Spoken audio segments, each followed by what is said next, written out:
kulanti wacan oo wanaagsan idil ahaantiin baddaawadayaal meel kastoo aad joogtaan kuna soo dhawaada barnaamijkii haweenka ee TV-ga Somali Channel toddobaadka kana waxa aynu ku soo qaadanaynaa ama kaga hadlaynaa hal abuurka ay sameeyaan haweenka xirfadleyda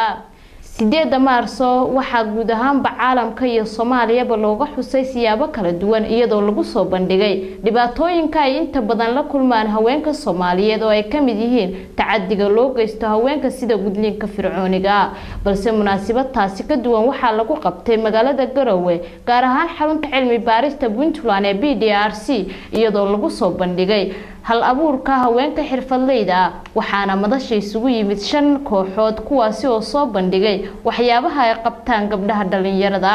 ururka gabdhaha looyarada ah ee Puntland waxa uu kamid ahaa ururadii madasha ku soo bandhigay waxyaabaha ay qabtaan iyagoo soo bandhigay in gabdhaha dhalinyarada ah ay markaas u doodi karaan ama u qareemi karaan bulshada Soomaaliyeed Fadxi oo ah gudoomiyaha ururkaasi waxaan ka wareystay ujeedka loo aasaasay ururkooda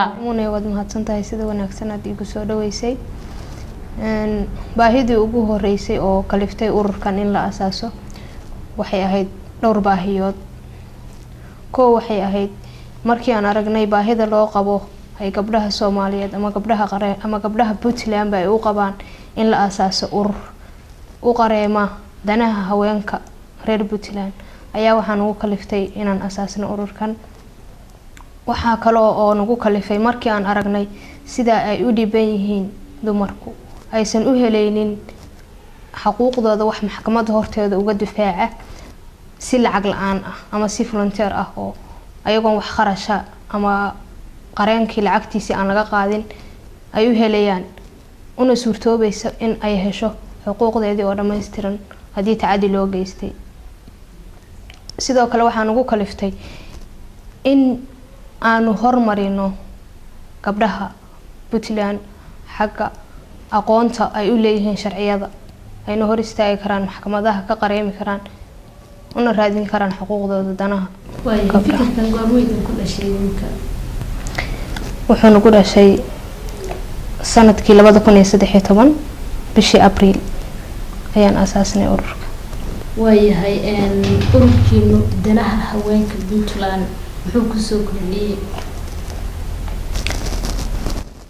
ku soo kordhiyay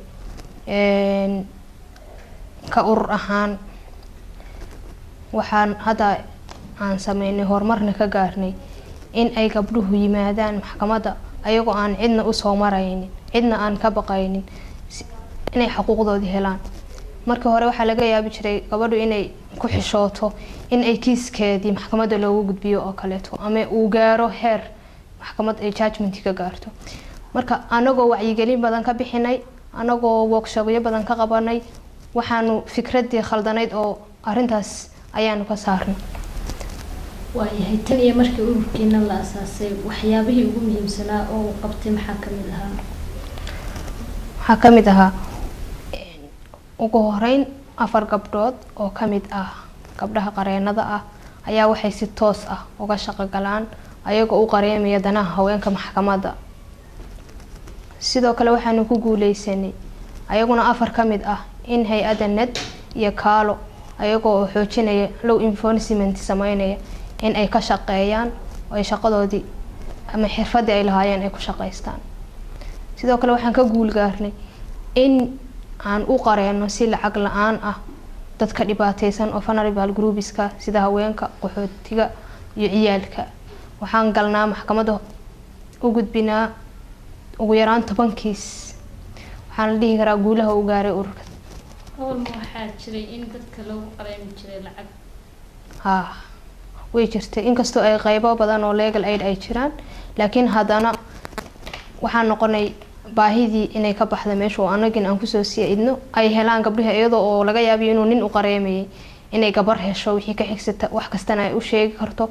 hadhowna maxkamadda si toos ugu gudbin karta barnaamijkeeda ama kiiskeeda dadka idinku qareyntaan ma haween kaliya may vulnerable groups baa la dadkan u qareynaa waa dadka u nugul dhibaatooyinka ay ugu horeeyaan haweenku ciyaalka iyo qaxootiyada waayahay tan iyo intii aad hawlahaas ku guda jirtaan ma jiraan wax caqabado ah oo aad la kulanteen حاسة كم إذا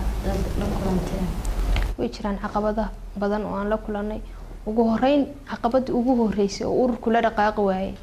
waxay ahayd in perception khaldan laga aaminsanaa inaysan gabar ay maxkamadda horteeda aysan lawyer ka noqon karin ama aysan ka difaaci karin qofba caqabadaas xoogaa waan ka yar inkastoo ay jirto laakiin xoogaa waan ka yara gudubnay inaysan gabadh xeer ilaalin noqon karin inaysan qareemad noqon karin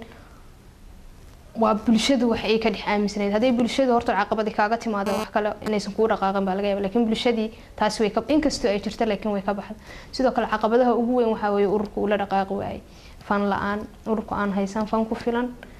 xafiis ku filan oo hawsha uu ku sii wado caqabado badan ayadoo ay jiraan laakiin labada caqabadood ugu waaweyn waa labadaas caqabadood waayahay sidee baad rajeynaysaa marka caqabadahaas idin hortaagan inaad uga gudubtaan run ahaantii waxaan rajeynaynaa haddii anagu aanu dadaalno inta aanu dadaalaynin waan soo dadaalnay kama daalayno waxaanu kusii shaqeynaynaa volunteer waxaanu diyaar u nahay bulshadayada inaanu horumar gaarsiino anagoo aan faa'iido doon ahayn anagoo aan raadinaynin wax benefits aan ka faa'iidno laakiin muhiimadiyadu waxa weeye in ay bulshadayadu faa'iido hesho waanu ku dadaalaynaa waanu u qareemaynaa ururku sidii uu horumar u gaari lahaa waxaanu raadinaynaa fanki uu ku dhaqaaqi lahaa ururku in badanna waan soo raadinaynaa haddana diyaar baanu u nahay inaan sii raadino sidoo kale bulshada waxaan u qabanaynaa wacyigelin badan workshoopyo badan oo aan uga saarno arrintaas maadaama intii badnaydba aan ka saarnay inta yar oo ku jirta haddii ilaaha yiraahdo wuxuu higsanayaa hadda waxaanu xafiis ku leenahay oo kaliya magaalada Tangarowe iyo Boosaaso waxaanu higsanaynaa gobolada Puntland oo dhan inaan xafiis ka sameysano si aanu u dhameystirno danaha ama si xuquuqda aan raadinay markaan ku leeyahay ma ahan xuquuqdu marka ka maqan ilaahay subxaanahu wa ta'aala baa xuquuqda dumarka u dhameystiray laakiin muhiimadu waxa weeye tacaddi hadii loo geysto oo xuquuqdooda lagu tacadiyo in ay heli karaan sharci ay uga kala bixi karaan dadkii tacadiga u geystay si ummadda reer Puntland ama haweenka reer Puntland oo dhan ay u helaan tacadiga loo geystay inay ka gudbaan waxaanu rajeynaynaa in xafiis halkaas ka furno gobolada Puntland oo dhan waxaanu rajeynaynaa hadii ilaahay yiraahdo in aan Puntland inta ka baxno Soomaaliya gaarna hadii ilaahay yiraahdo waayahay gabadhii maxaa tala soo jeedinahay waxaan tala soo jeedinayaa in haweenka maadaama ay yihiin dad u nugul dhibaatooyinka reer Puntland in ay ka fakaraan anaga wax ugu badan oo hadda cawda waa dumarka waxaan la hadlayaa ragga in ay tacadiga ay dumarka ku hayaan ay ka joojiyaan ugu badnaan wax ay ka cabanayaan dumarku oo naga soo gaaray xagga familiga weeye family problemska in wacyigelin badan ageensiyada ka shaqeeya danaha haweenka ay ka qabtaan wacyigelin badan halkaasna arrintaas lagu xaliyo sidoo kale waxaan soo jeedinayaa in la taageero ururada ka shaqeeya danaha haweenka sida ururkayaga oo kaleeto oo gabdhaha qaranada haweenka Puntland in la taageero in gabdhaha suxufiyiinta la taageero si ay u gaaraan higsiga ay rajeynayaan dumarku aad bay u mahadsan tahay Fadxi oo ahayd gudoomiyaha ururka gabdhaha sharci yaqaanada ah kuma koobnay intaasi oo kaliya wareysiyadii aan la yeeshay gabdhaha waxaan sidoo kale wareystay Leylo oo ah gudoomiyaha ururka gabdhaha farshaxanada ah oo ah markii ugu horeeyay ururka gabdhaha farshaxanada ah oo ah markii ugu horeysay oo urur noocan oo kala ah laga asaaso guud ahaanba Puntland waxaana asaastay Leylo oo ah gabar ka timid dhanka qurbaha waxaan ka wareystay bal waxyaabaha uu ururkeedu qabto Leylo su'aasha ugu horeysa oo weydiinay waxay tahay maxaa kugu dhaliyay inaad farshaxan waxaa igu dhaliyay horta xilligii markaan yaraa aan soo koray iskuulka aan dhigtay iskuulka waxaana looga dhigi jiray maadooyin kala duwan maadooyinkaas oo loogu talagalay caruurta inay intay yar yihiin ay ku kala ogaadaan waxyaalaha ay rabaan inay qabtaan intay yar yihiin marka inta soo koray oo dhan waxaan dareemi jiray inaan u badnaa markasta xiisadaha farsamada gacanta ah ama ha noqoto ulwax sameynta ama ha noqoto harqaanka ama cunto karinta ama artska ama sportiga waxyaalaha ma garanaysaan gacanteeda ku isticmaalay oo dhan baa mar walba u badnaan jiray markii aan soo gaarin iskuulkii fasalka 9aad markaan soo gaaray oo career consultant baa iskuulka noo joogay markaas ayadina igula talisay oo waxay tiri Leylo xirfadahaas dhinacaas oo badan tahay anigana waa dareemi jiray aad inaan ugu farxo markaas sidaas koobay halkaas ka bilaabay ujeedka ururkan farshaxanka loo asaasay maxay ahayd ujeedka farshaxanka ururkan aan u aasaasay waxay ahayd marka hore inaan ku horumariyo dadka Soomaalida oo leh xirfadaha oo haddana ogaan sida ay uga faa'iideysan karaan ama ay dhaqaale uga heli karaan inaan shaqo abuur ugu sameeyno oo maaragtay farsamada aan ka dhigno Puntland aan dareensiino qiimaha ay leedahay iyo tayada ay leedahay iyo wadanka horumarkiisa qaybta badan inuu ka qaadan karo. waayo muxuu ka bedelay marka danaha haweenka oo sida ku saal ururkan asaaskiisa danaha haweenka muxuu ku soo kordhiyay kan haweenka wuxuu ku soo kordhiyay because shaqada badankood oo farsamada gacanta ama farshaxanka hadday noqoto ama arti waa shaqooyin badan baa ku jira oo dumarka kaligood ma garanaysaa ay kaligood ka shaqaysan karaan ama guriga ha ku sameeyaan ama xarun ha sameeyaan ama dad ha baraan waa badankood waa farsamo aad tirada ka badatay oo ay dumar iyo rag iyo caruurba ay ka wada shaqaysan karaan. ururkaaga marka haweenka liga kumidaysan rag iyo dumar may waa rag iyo dumar waa bahda farsamada gacanta oo dhan iyo hal abuur kale imise qof baa hadda qaybta ururka anaga waxaa hadda nahay inta caadi maamulo ururka hawshiisa wada ilaa 8 baan nahay. waayahay imise rag iyo imise dumar waxaan nahay 4 gabdhood iyo inta kalena wiilal. waayahay tan iyo intii aad ku guda jirtay sameyntiisa caqabadaha ugu soo gudboonaaday caqabadaha igula soo marka hore waxa igu badan inaan bulshadii ka dhaadhiciyo fikradan ma garanaysaa in aan dadka aan u sheego in xirfadahan ay yihiin wax la kala lahayn oo dadka qaarkoodna ay sameyn karaan dadka qaarkoodna ay sameyn karin oo haddana waxa kale oo iga dhib inaan dadka ka dhaadhiciyo in waxaan laga heli karo dhaqaale fiican oo reerka dabari kara ama qofkii noloshiisa iyo miyanka uu ku dabari karo ayna tahay wax meel walba uu ku sameysan karo iyo xilli kale uu sameyn karo iyo qofka inaan ka dhaadhiciyo inaa dadka ay leeyihiin qof kasta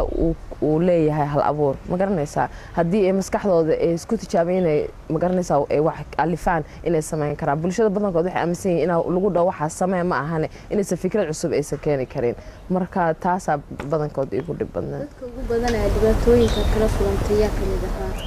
waa bulshada reer Puntland bulshadeena because waxay leeyihiin farsamada gacanta ma garanaysaa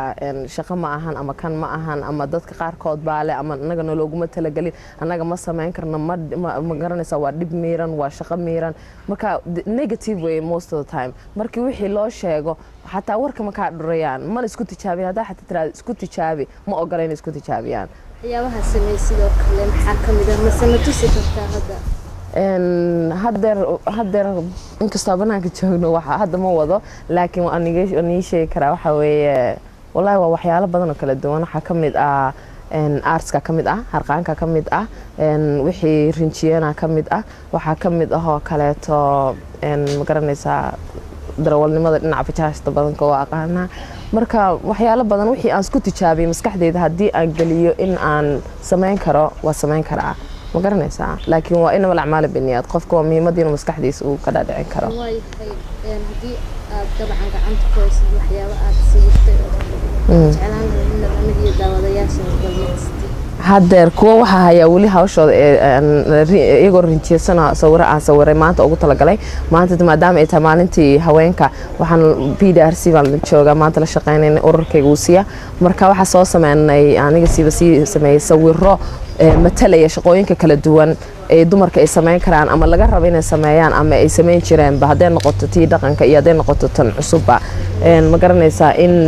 la sameeyo marka sawiradii oo dhan ba waxaan ku soo koobay shaqooyinkii oo dhan oo aan rabno gabdhihii inay ma garanaysaa ay wixii shaqo ay rabaan inay ka dooran karaan marka ayaga rinjiyeysan oo qurux badan oo soo bandhigay hoolka gudihiisa laga heli karaa way caqabadaha ku soo darsay sidee baa isleeyahay guud ahaantood ugu gudbi kartaa mustaqbalka dhow wallahi horta ina dulqaad haysto waa muhiim dulqaadka ma garanaysaa waxa la qofkii ninkii samraasidkii hela haddii aan samro oo dulqaad aan ila dadkan waa dadkayga ma garanaysaa nabi maxamed sallallahu alayhi wasallam waa ogtay intuu soo dagaalamay oo markii dambe uu gaaray hadafkiisii marka aan mar walba marka xasameynayo nabiga ku dayda waxa raada haduu nabiga inta soo ma garanaysaa markii dambe guushiisa uu gaaray marka insha Allah dulqaad badan baa u baahan inaan sameeyo ma jireen dad aad gacan ka heshay oo ku gacan siiyay hawshaada hawshii hadda maasha Allah horta urur ahaan dadka ururada badankooda ugu taageersan yihiin waana ma garanaysaa kulli way idareysiyaan way isiyaan encouragement because waxay leeyihiin waa wax ma garanaysaa hore loo soo sameeyay hore loo soo arkay ma garanaysaa haddana ay tahay gabar wixii hawsha waday marka hadda wasaaradda haweenka kale maasha Allah marba garab ay isiyaan wixii uga baahdo way ifudeen PDRC sidoo kale wasaaradda dhalinyarada iyo sportiga sidoo kale ma garanaysaa soo meeshii u baahdaba ila amarkiis badankoodu way ifudaataa laakiin insha Allah moor barajeenaya waa ma jiraan waxyaabo kale oo sameeyay marka laga soo ma yani badankooda hawlahayga hadda wasaaradda shaqeeya dawladda u shaqeeya haddana ururkaygan hawshiisa gooni baan u wadaa dukaan carwana waa leeyahay oo ma garanaysaa farshaxankayga harqaankayga hawlahayga ku soo bandhigo marka try inaa intaa qaban karo ma garanaysaa qof walba hawlihiisa u qabto dawladeedana xilkeeda ka soo baxo ma garanaysaa wax iga baahadan u qabto taasna waa iloobay kooxna waa ku jiraa oo basketball baan ciyaarnaa habeenkii gabdhaha koox baan nahay gabdhaha waxaan ku ciyaarnaa jowle maasha Allah hadda waxaan maleynayaa 3 bilood miya ama 4 bilood hadda waa tababaraneynay hadda maasha Allah gabdhihii xirfadda waan keenay maasha Allah aad bay waxaan dareennaa caafimaad iyo farxad badan ma garanaysaa oo focus baan nahay skills badan baa laftirkeeda marka sportiga ciyaaraysid skills badan baa la socota oo maalintaada shaqada aad ku jirtid aad isticmaali kartid sida teamwork oo kaleeto focus oo kaleeto ina caradaada aad maamuli kartid oo kale ma garanaysaa caafimaadkaaga adigina waxaad dareemaysaa qof ma garanaysaa caafimaad qabo hurdo fiican seexan karo cuntadaada si fiican cuni kartid gabadhii maxaa ururkaagu hiigsanaya ururkayga wuxuu hiigsanayaa insha Allah waxaan rabnaa inaan gaarno ma garanaysaa bulshada dadka xirfadaha leh inay noqoto priority number 1 oo ka qayb qaadato horumarka Puntland iyo Soomaaliya ay noqoto bulsho ku tashta dadka xirfadaha leh oo loo sameeyo xarumo meel ay wixii ku soo bandhigi karaan museums haday noqoto theater haday noqoto ma garanaysaa in insha Allah ay noqoto dadka xirfadaha leh sidaas badankood priority looma siiyo marka waa la baraayas laakiin shaqadooda lama arko shaqo tayaala ma garanaysaa marka insha Allah inay bulshada noqoto bulsho ku tashato dadka xirfadaha leh maxaad kala soo jeedin bulshada waxaa soo jeedin lahaa bulsho ilaahay ummadda markuu abuuray markii horeeto kulli looma abuuray inay kulli isku wada mid noqdaan diinta haa isku wada mid ka noqono dhaqankaas isku wada mid ka noqono laakiin wixii shaqo ah ama xirfad ah ama qofka hobbigiisa ah ilaahay qof walba waxba uu siiyay haddii aad aragtaan qof xirfad leh ama wax ku haminaya ama guriga kula joogo ama carruurtaada ha noqdo mar walba si taageero oo caawi oo ka fikir qofkan sida u caawin karto inuu xirfadiisa uu heer kula gaaro qofka xirfadda leh waxa kula dardaarmaya haddaad xirfadaada adiga aad u yeelin qiimo ama aadan xushmaanin qof kale ha ka sugin inuu ku sameeyo wayna marka hore adiga aqratid wayna marka hore adiga ma garanaysaa aad tiraahdid waxaan aniga jecel aniga raba aron keer waxa adiga dhahdid ma garanaysaa I'm going to go as far as I can with it meeshii aan rabaa la aadaya waxa rabaan ku sameeyaa qofnana kala ma tashanayo aniga anfacaysa أنا أتشعل ما كان نسا هاي ما أنت أدم مدن thank you ما أنت هاي ururada kale ee ka dhex muuqday madasha PDRC waxaa ka mid ahaa ururka gabdhaha suxufiyiinta ah ee gobolka Nugaal oo iyagu madasha ku soo bandhigay horumarka ay gaareen iyo hiigsigooda Anise Bootaan Ducaale oo ka mid ahayd xubin ka mid ah ururkaasi ayaa wax ka weydiiyay waxyaabaha uu ururkoodu ku soo kordhiyay danaha haweenka Puntland Cabdirasaaq iyo dhammaan bahda Somali Channel oo u mahad celinaya in maanta halkan ugu soo casuumaan marka ugu horeysa hadaan ku hormaro ururkan waxa la aasaasay gabdhaha saxafiyiinta gobolka Nugaal September 2012 ama bishii 9 2012 waa urur aan faa'iido doon ahayn waxyaalaha loo aasaasay ugu waaweyn ama ujeedooyinkiisa ururkan waxa kamid ahaa kow in uu qareemo gabdhaha saxafiyiinta ee gobolka Nugaal waxa kaloo kamid ah in gabdhaha saxafiyiinta ee gobolka Nugaal ama gabdhaha saxafiyiinta Puntland ay meel sare ka gaaraan xilalka fiican ama meel sare ay ka tagaan meelaha ugu soo sareysa oo ay saxaafad gabar ka gaarto maxay tahay baahida kaliftay in xilligan la asaaso urur ay ku midaysan yihiin gabdhaha suxufiyiinta ee ka howlgala gobolka Nugaal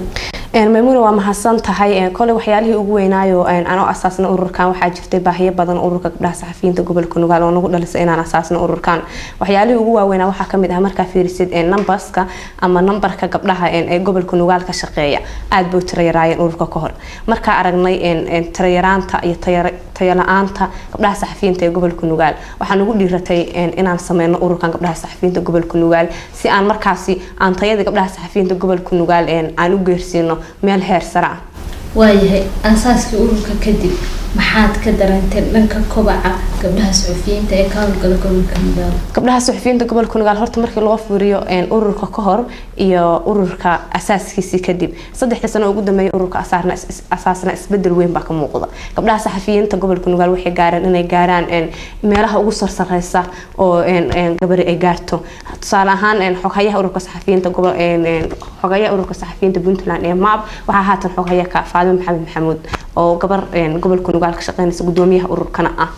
waxa kale oo kamid ah in gabdho badan oo tayo fiican oo awal jirin ay haatan ka shaqeeyaan gobolka Nugaal wiiha gobolka aad marka Puntland fiirisid ama doon ugu gabdhaha cad yahay ama ugu gabdhaha howl karsan yahay ee gobolada Puntland kale marka loo fiiriyo wuxuu ku soo kordhiyay danaha gabdhaha saxafiyiinta iyo waliba haweenka Puntland de kole maymuna halkaas uun bay hoos galaysaa marka u fiirisid gabdhaha wuxuu ku soo kordhiyay gabdhihii markii horeeto tayadooda aad buu hooseysay laakiin haatan waxa jira gabdho badan oo markay arkeen baxata in urur jiro ururka gabdhaha saxafiyiinta gobolka Nugaal xataa ku dhiirada inay wixii bartaan inay ka shaqeeyaan inay ururka ka mid noqdaan inay isdhahan de gabdho meel role model meel ay higsadaan gabdhaha ay higsadaan inay helaan hadii de wixii yar yahay qofkii ma baharay meel ku dhiirada ma helayo isleeyahay de qofka higso ama hebel meesha gaartay heblaay meesha gaartay aad gaarsatid aad gaartid أنا waxa uu noqday ururka gabdhaha saxafiyiinta gobolka Nugaal meel uu qof kasta hiigsado isleeyahay gabar kasta gobolka ka shaqeysa isleedahay aad ku dayatid aad baratid aad heblaayo ku dayatid aad ururka ka mid noqotid oo haatan de amrihiisa hano gabdho badan oo firfircoon ay ka soo baxeen gobolka Nugaal waayahay anisay danaha haweenka ururka wuxuu ku soo biiriyay ama wuxuu ku soo kordhiyay waxyaalo aad fara badan buu ku soo kordhiyay waxyaalo ku soo kordhiyay waxa kamid ah markii la helo gabdho firfircoon oo saxaafada ku jira oo gobolka ka shaqeynaya qayb bay ka tahay waa dhinac kale oo gabdhaha horumarkooda kamid ah hadii gabdhihi ay noqdaan gabdho fiican oo gobolka wax ku soo kordhinay oo saxaafada wax ku soo kordhinay oo higsigooda sareeyo oo han leh oo hamile oo maanta lagu faani karo gobolka Nugaal alxamdulillah rabbil caalamiin gabdhaha ka shaqeeya oo saxaafada maanta waa gabdho lagu faani karo haday tayo noqoto iyo haday noqoto howlkarnimo iyo daacadnimo haday noqoto waayahay inta ururka jiray caqabadaha oo la soo gudbinayay caqabadaha ugu badan oo haysta horta waxa kamid ah qalab la'aanta kaasoo noo saamaxaynin in ururka ay howlihiisu shaqo ay si toos ah u socdaan inkastoo ururka saxafiyiinta Puntland aan uga mahad celinayna MAP ay xoogaan qalabayeen hay'ashay wali meeshaan raadinayna inay wax noo gaaraan wali nooma ahan caqabadahaasi idin hortaagan sidee baad ugu gudbi kartaan baa isleedahay waxa uu gudbi karnaa anagoo taageeraheena waxaan ka codsanayaa dhammaan cid ay khusayso in naga taageeraan wixii qalab ah iyo tayada iyo tababarada gabdhaha saxafiyiinta gobolka Nugaal ururka gabdhaha saxafiyiinta Puntland ee MAP waxyaabuhu idinka caawiyo ama idinku soo biiriyo maxaa kamid ah waxyaalo fara badan buu nagu soo biiriyay Maymuune haday ahaan lahayd dhanka qalabka iyo tababarada gabdhaha aan uga mahad celinayna waayahay gabagabadii ururkeenu wuxuu hiigsanayaa wallahi ururkayga hadeer wuxuu hiigsanayaa waxyaalo aad fara badan gabdhaha saxafiyiinta gobolka Nugaal inay noqdaan kuwa ugu horeeya gabdhaha saxaafada Soomaalida inay meel sare ka gaaraan alxamdulillah hadeer 3 sano oo asaasna kulay wax waa meel fiican way gaareen laakiin wali wax baa noo dhiman oo rajeynayna inaan meel fiican ka gaarno inay noqdaan baarjeynna gabdhaha Puntland ugu horeeya hadaba way yihiin Soomaalida saxaafada Soomaalida marka u fiiriso gabdhaha Puntland iyo gabdhaha gobolka Nugaal baxooga waxa muuqda in dhaliil ka jirto laakiin waa rajeynayna kulay hal talaabo adduunka loo socdaa waa rajeynayna maalin ka mid noqon kuwa ugu sareeya gabdhaha saxaafada Soomaalida iyo kuwa adduunkaba waxaana wanaagsan mar kale dhammaantiinba daawadayaal wali waxaynu ku guda jirnaa barnaamijkeeni haweenka ee Somali Channel waxay noo soo socda wareysi aan la yeelanay Saara Axmed Kooshin oo ah gudoomiyaha ururka qalinleyda Puntland markaas waxaynu ku hormareynaa gabar kamid ah gabdhaha wax ka barta jaamacadaha Puntland oo iyaguna kamid ahaa dadkii madasha ku soo bandhigay hiigsigooda waxaana ka wareystay doorka ay gabdhaha aqoon-yahanada ka qaadan karaan horumarka haweenka Puntland. waxaad ka mid tahay ardayda wax ka barata jaamacada bal marka ugu horeysa waxaad nooga warantaa sida gabdhaha jaamacadaha dhigta uga qayb qaadan karaan horumarka haweenka. gabdhaha wax bartay dhinacyo kala duwan oo horumar bay ka qayb qaadan karaan haweenka haddii aan soo eegno oo kaleeto waxa ognahay bulshadu inay ku tiirsan tahay waxa la qoyskana uu ku tiirsan yahay hooyaduna dabcan ay haween tahay marka linkage-kaas ka dhaxayn kara haddii hooyada guriga joogta ay tahay hooyo aqoon-yahanad ah diini ama maadi labadaba ama mid un leh waxaa moodaysaa inay ka dhex muuqanayso ubadkeeda ugu yaraan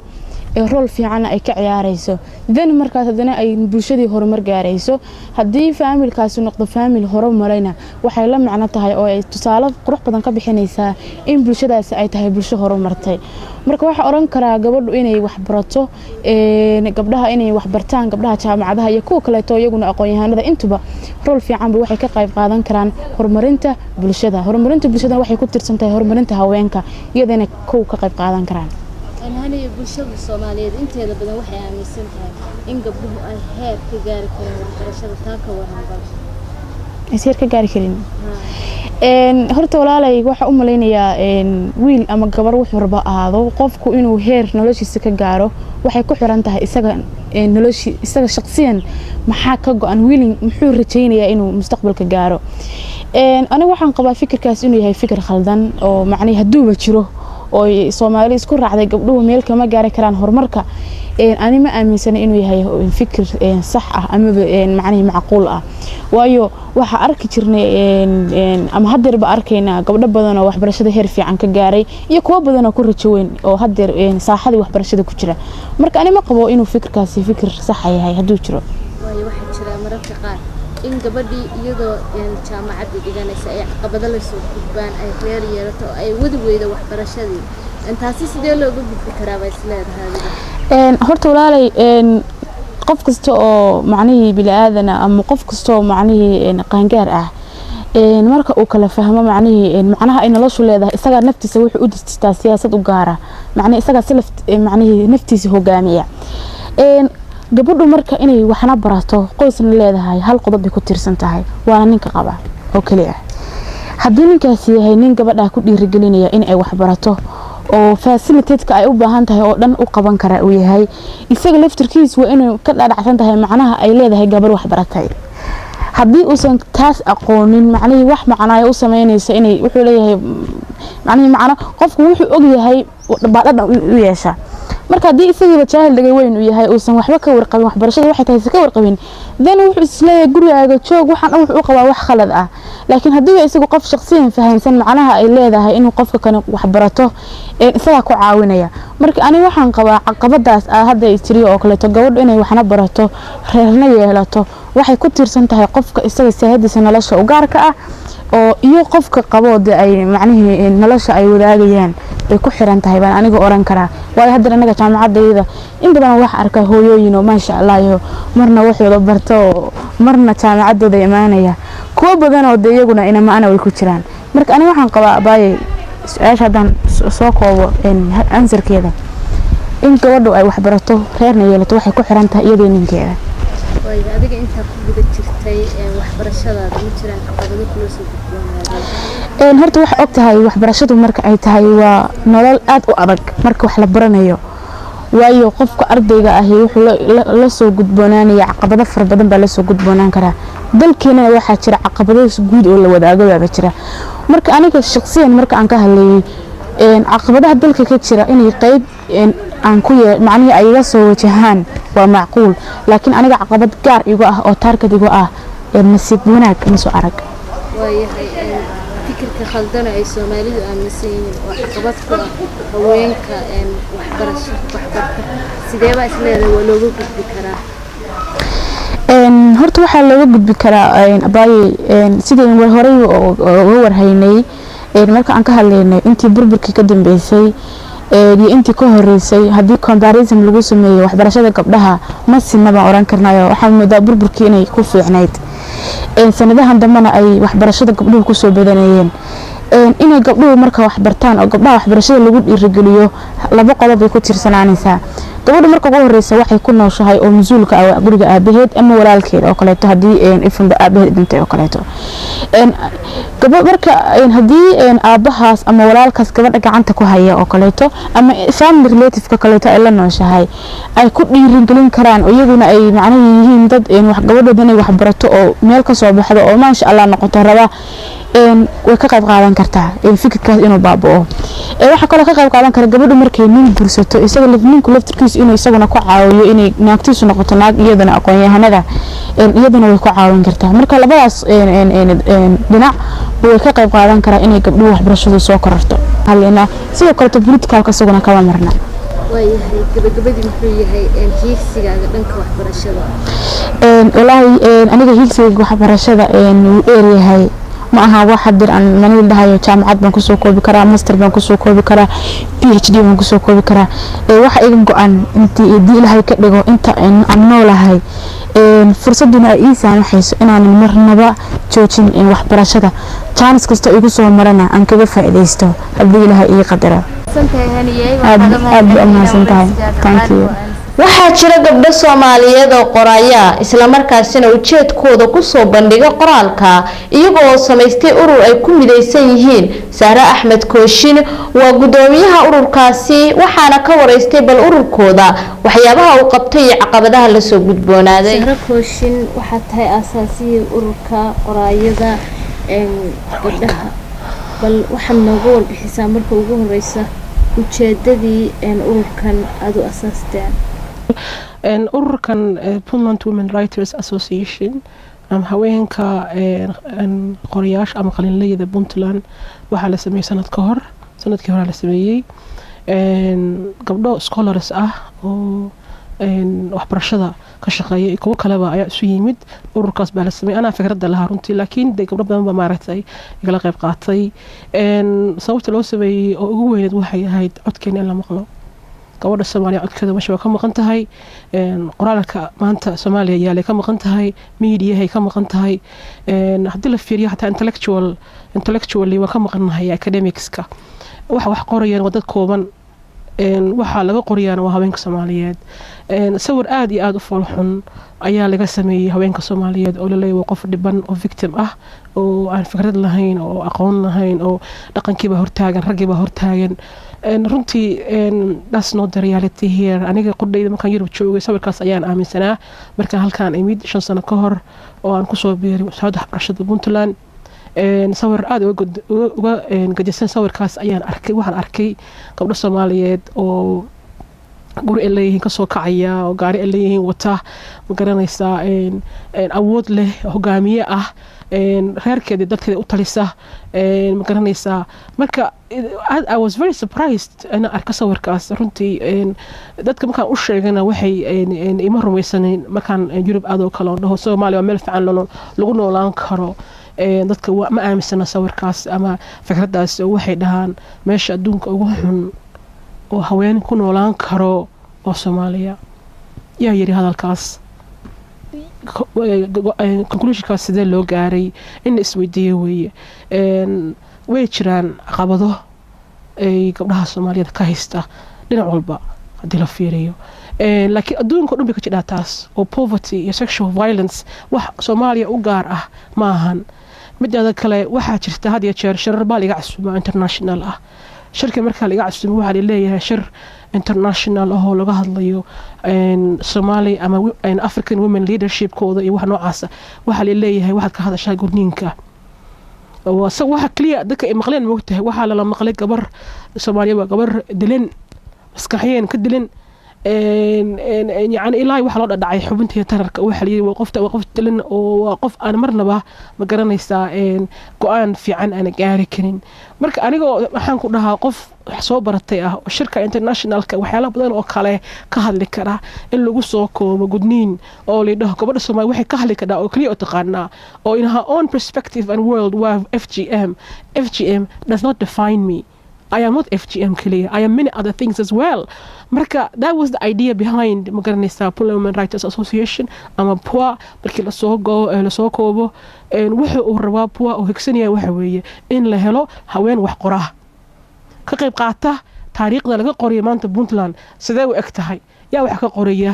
codkii haweenka Soomaaliyeed aragtidooda ma ku jiraan waxaana la ku hayaa intellectual dagaal intellectual ah oo war intellectual war baana la ku hayaa waxaa loo baahan yahay marka inaan ka qayb qaadano intellectual warkaas oo aan iskaga difaacno intellectually oo aan dhahno war xijaabka kan aniga aan xiranahay aniga ma aragtay buu choice-ka iga yahay victim ma ihi qof waxaana hogaamiye ah diinteedana qof igu qasbisa ma jirto sahray markaa dabcan aad aasaastay ururkan kadib aad aragtay in gabdho fikir leh isla markaasina hal abuur la soo bixi karaan maxaa dareentay والله aad bay farxisay aan ugu farxay arintaas habeenkii waxaan xasuustaa ururka la sameeyay waxa yimid ilaa 150 gabdhood wasiir yimid wasiir Anisa wasiir Amina wasiir Sahro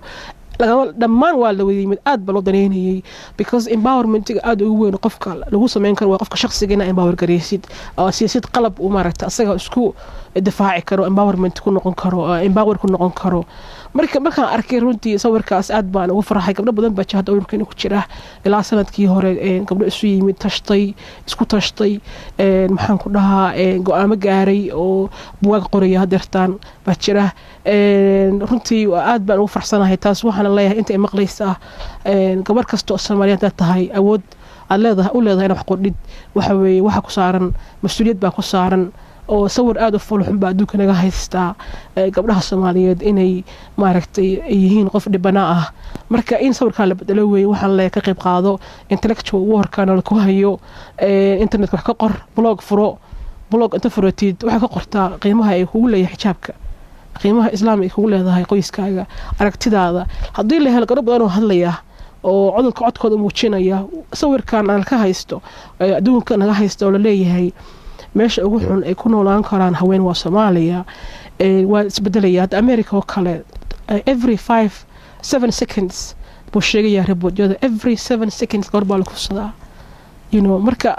saas ay tahay America lama dhaho meesha ugu xun lagu noolaan karo maahan marka Soomaaliya way jiraan caqabadahaasna maaha Soomaaliya kuwa u gaar ah adduunka dhan bay ka jiraan laakiin nololkana way jirtaa taasna in la tixgeliyo waa muhiim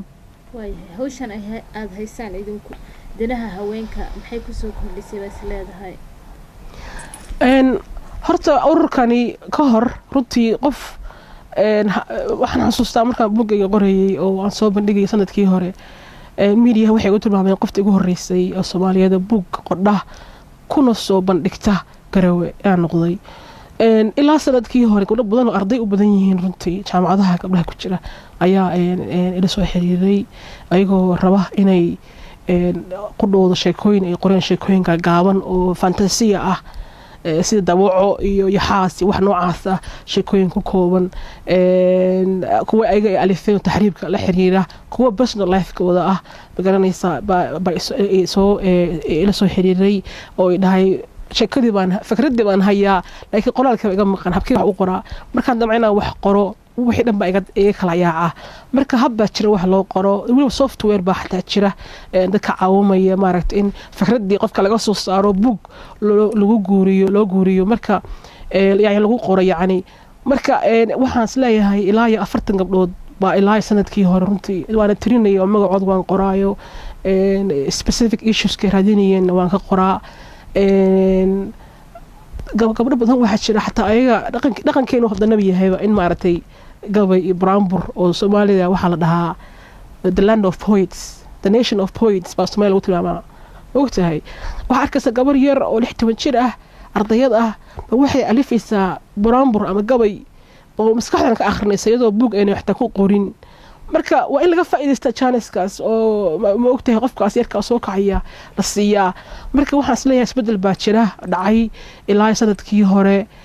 haddana waxaan qaban doonaa haddii Ilaahay yiraahdo shir weyn oo soo keeni doona maxaan ku dhahaa gabdhaha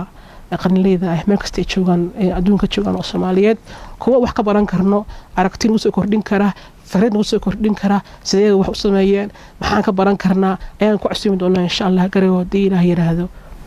waayahay muddadii aad howlaha ku guda jirtay maxaa caqabado oo la kulantay wallaahi waxaa jira gabdho badan oo sheekooyin ama raba inay wax qoraan laakiin dhibaato weyn ka haysato. waxaan xasuustaa habeenkii aan xafladda u qabanay oo lasoo bandhigay ururka oo ma la daahfurayeba waxa ay timid qof hooyo ah ay timid oo waxa igu tiri ma garanaysaa waxaan ahay qof hooyo ah dagaalkii Soomaaliya ka soo qaxay halkaasaan weliga joogi jiray dagaalkiiba halkaan ka bacdi halkaan imid dhibaato badan ba soo gaartay aan weliga ka hadlin nin kala guursaday tira carruur kalaan dhalay weligay kumaana fakarin inaan wax qoro ama ka hadlo maanta aan dhex fadhiyay tiri 150 gabdhood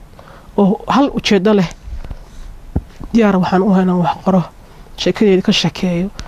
dagaalkii saameyn inta leeg qoyska Soomaaliyeed ku reebay haweenka ku reebay carruurta ku reebay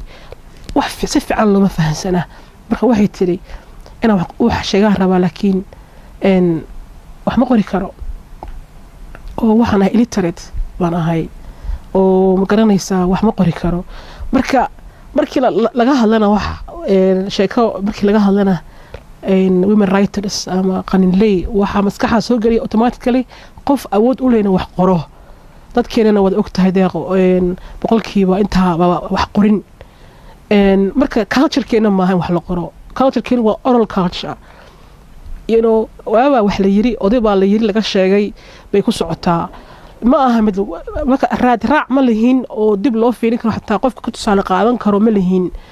xataa culumadeena daa fiirisid culumadeena maanta waa weyn ka hadla media waa weyn YouTube-ka ka heleysid wax ma qorin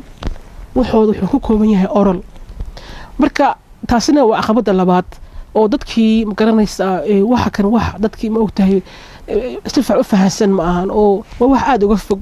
oo qof professional wax qora ama professor ba wax qora oo qoraalkiiba wax uu leeyahay ba cajiib waana runtii wax very simple ah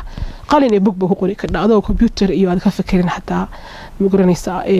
wax noocaas internet iyo marka illiteracy dadkii oo moogtahay aan wax qori karin ba at all iyo dhaqankeeni aan ahayn mid la saaxiib ah qofka qalinleyda ah oo hobbigiisa yahay in wax qoro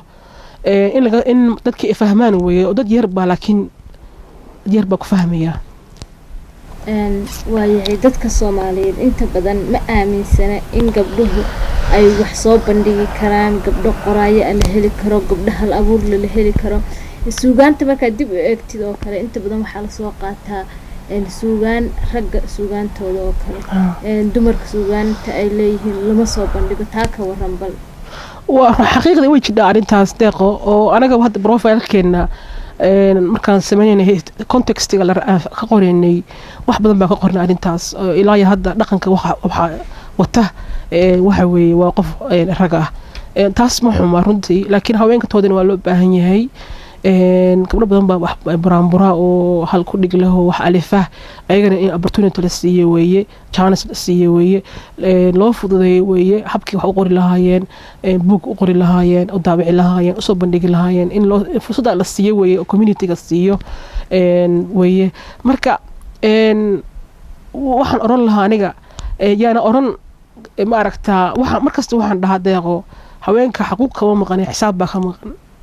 haweenka Soomaaliyeed inta wax la human rights abuse bachira kan bachira xuquuqdooda baa lagu ciyaaray haweenka Soomaaliyeed xuquuq kama maqane xisaab baa ka maqan waxa loo baahan yahay inaan tashano xuquuqdeena raasano waayahay gabagabadii maxaad hiigsanaysaan ururkeena walaal urur yar weeye oo saan ku sheegayba wax badan baan rabnaa inaan qabanno dad badan baa nagu jira oo fikrado kuwa aniga aan hay ka qurux badan ka fiican oo ma sha Allah ka aragti dheer baa ku jira insha Allah waa soo iman doonaa waxaan rabnaa in sanadkan hadii la yiraahdo aan qabanno conference kaas isu keen doono ma garanaysaa gabdhaha wax qora isla shirkaas waxaan ku casuumi doonaa inta qof oo haween wax qora wax ka qorta oo joogta Puntland si aan sawir fiican uga haysano intee qof ba wax qordha Puntland maxay qorayaan maxay qoreenin maxaa common denominator ah maxay u baahan yihiin maxaa mideyn kara gabdhahaas tan soo joogta tan sanaag joogta tan cayn joogta tan bari joogta tan mudug joogta gabdhahaasoo dhan maxaa midayn karaa maxay sidee isugu imaan karaan internetka loo baahan yahay caqabada saddexaad weeye oo aan rabin aan sheego internetkana maaragtay qofka qoraaga ah wuxuu aad u xigsanaya ama isticmaalaya internetka iyo computerka adna way ogtahay technology noocaasna Soomaalida ma wada gaarin oo ma garanaysaa marka insha Allah waan dadaali doonaa fikrado badan iyo howl badan baan sugaysaa energy badanna waan ugu jiraa ma sha Allah mahadsan tahay Sahro waxaan mahadcelinayna waraysigaaga qaaliga iyo waqtiga noo hortay mar kale anagu Soomaali channel waxa ku leenahay waa mahadsan tahay